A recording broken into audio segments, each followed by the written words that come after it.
Response video to numerous videos out there. I guess the only video I'll link to is a CNN interview with Ron Paul and Ralph Nader together. And it's just so obvious. I mean, these people talking, these outsiders, talking about the evil two parties as they dishonestly answer every fucking question put to them. Disgusting, the game playing. I mean, Ralph Nader still won't concede he has a practical fact got George Bush elected. He still won't concede it. You know, it's just silly. And to talk about the integrity of the two-party system when he can't even answer a simple question like who are you going to vote for or who would you vote for between the two. I mean, they say, oh, it's the evil is evil. You know, we don't need more bad choices, we need the best. And like he's the best. Sorry, if he was the best, he'd get elected. Look, the only way third parties work in this system is if you have a third party candidate that is competitive. It can't compete as a minority party. There's just no friggin' way. It has no chance. Because people can have no confidence in their vote being counted as being usefully cast. Let's put it that way. Because they know the guy's going to lose, and they don't want to throw away that ability to vote out the evil or evil. And it's a real choice. And I can't believe the irresponsibility of people like Penn, Gillette, saying things like, don't vote. Voting is, you know, throwing your vote is worse than throwing your vote away to vote, or, you know, whatever the fuck he said. I mean, it's just so stupid. If you believe in something, there's a road to having the world you want, all right? And the road is not going to be littered with non-votes. It really isn't. Unless these third parties do what they have to do to be an effective force for change. I mean, if a third party is going to change anything, it has to be completely one-issue focused and make it a clear extortion deal. Just say to the voter, say, look, if you're a Democrat, you're a liberal, you're a progressive, here's the one issue we're asking the Democratic Party to accept. And if they won't accept it, don't vote for them. I mean, make it that clear. I mean, if Ralph Nader would say, Democratic Party, give me a promise that you'll put instant runoff voting to a vote on the House floor, then yeah, I'll concede. I'll withdraw from the election. If he made it that simple, I would be a huge advocate. I would say, yes, I'll cast my vote for him unless the Democratic Party makes that agreement, unless the presidential candidate writes it into the goddamn platform of the party. But that's the way you do extortion. That's the way you make parties change. And they keep trying to fix the system without using the system. You have to fix the system through the system. You have to work through the system. And by getting the opposite of the progressive agenda elected, you're creating a Supreme Court that's going to be completely, you know, if McCain wins and puts more conservatives on the Supreme Court, instant runoff voting won't be able to happen for another 20 years because they'll declare it unconstitutional because it's completely against Republican interest. It's completely against the interest of the elitists and the rich. All right, because they vote, they use their power. They're not dumb fucktards like the progressives. The progressives either sit on their fucking ass and wait for the magic unicorn to come fix the world, or they sit there and just gripe and complain that they are ineffectual. And they are ineffectual because they can't sit there and put the simple 2 + 2 logic together that this is how you change the system. You got to change it through the system. You can't do it from the outside. And it's just so stupid to listen to these jackasses talking about, you know, we got to support the third party. There's no point in supporting a third party until we have a system that makes third parties viable. Third parties in this system, 99 times out of 100, can only do one thing, and that is spoil the election. And it is spoiling it. Because you not only take an already broken democracy and you break it even further by sitting there and creating the opportunity for the minority to win because you split the majority's vote. Now, how is that productive? I mean, it's not productive. It's completely destructive. It's completely opposite to any rational objective of election reform, of a more democratic process. Those changes have to be made through the system. We have to basically extort the two-party system into breaking itself, into letting go of power.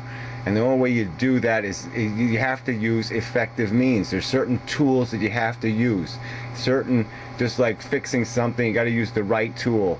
And you sitting here banging drums on the outside isn't the right tool. You, with this complainy rhetoric, and they're all the same, and dimes worth of difference, and all this other crap, that's not going to get the fucking job done.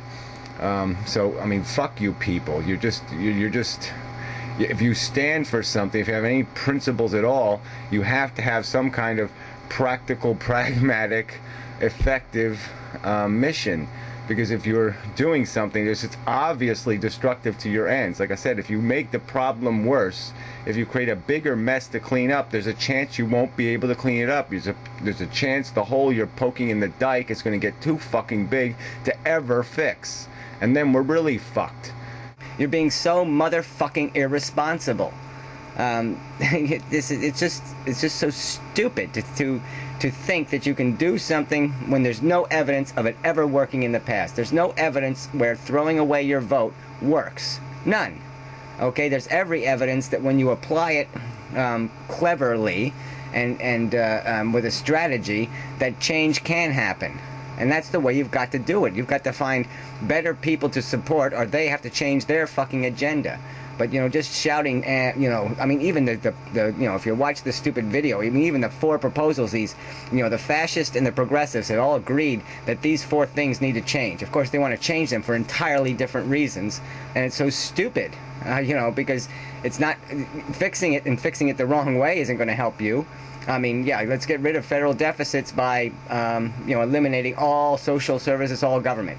I'm sure the progressives don't want that to happen, but in a sense, that's what they're advocating when they join sides, when they join up with the fascists who want to create that kind of world. I mean, it's just so stupid.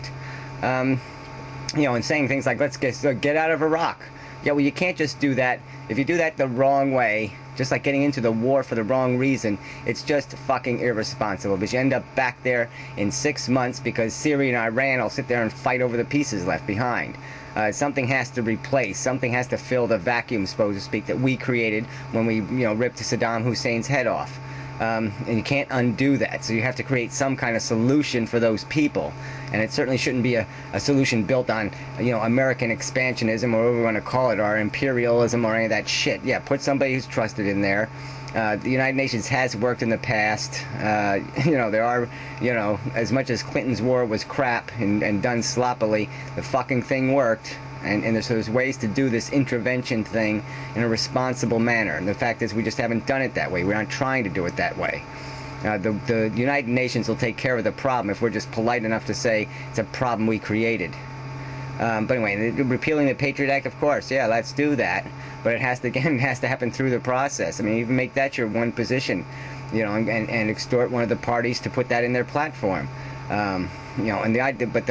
Deficit is a big issue, a huge issue, but it's been around for 20 fucking years. Okay, it's a minority of people who's put it as a priority, and the only way it's going to be made a higher priority is, like I said, it's got to be molded into some sort of rational policy. You can't just say no deficit spending unless you come up with some solution, some way to compensate for where the money's going to come from. Because then you end up with, old people eating cat food again and shit. So it just ain't going to work that way. I mean, you can't end the military tomorrow. It has to be ended over a period of time, reducing that budget. And then the Federal Reserve is a non-issue. It is run by the Congress and the Senate, the President. They have control over the Federal Reserve. They can change any part of it tomorrow. And the point is the whole fractional reserve banking system has made money cheap to borrow. The fact that it was deregulated and made the borrowing was done irresponsibly isn't a fault of that system. It's a fault of the people managing the system. And the reason why the people managing the system suck is because half the motherfucking voters don't goddamn vote. And don't vote rationally. I mean, they vote because somebody's wearing a better suit, or they're taller, or they're better looking, or some other bullshit, rather than they have better policy. You have to do the lesser of evil thing, and if you do vote for third parties, you're just being a irresponsible asshole. You're making the problems that exist worse. You're not fixing the broken system one tiny little bit, because neither party is going to accommodate your entire minority agenda. Neither one, because they lose too much. If they're going to lose 13 percentage points to gain your 6 percentage points, it's a shitty deal from their perspective. It's obviously shitty. But if you can change that scenario and make it they lose 13%, okay, and sacrifice only 2%, then they'll take the motherfucking deal. And so you can do that if you just narrow the objectives year after year. And eventually, if you put in a couple of reforms, instant runoff voting, getting rid of the electoral college, getting rid of geographic bias in voting districts, enhancing our democracy, making our legislative bodies more representative. If you fix the system first, then the system will fucking work, and you won't need third-party candidates, but you'll be able to vote for anybody you want. You'll be able to vote your ideology into a fucking legislative body. And you'll have an open, with instant runoff voting, you'll be able to vote third parties without throwing your motherfucking vote away. That's magic. That fixes all of these fucking problems. So fight for that first. But don't end up blowing the system up by putting a Supreme Court in power that'll never let any change happen. Because it's not in their fucking interest. You let the rich own the Supreme Court, the game is going to be completely over. Because they'll have the National Guard on your ass. Alright, you think it's bad now? Wait till they have that power in their pocket.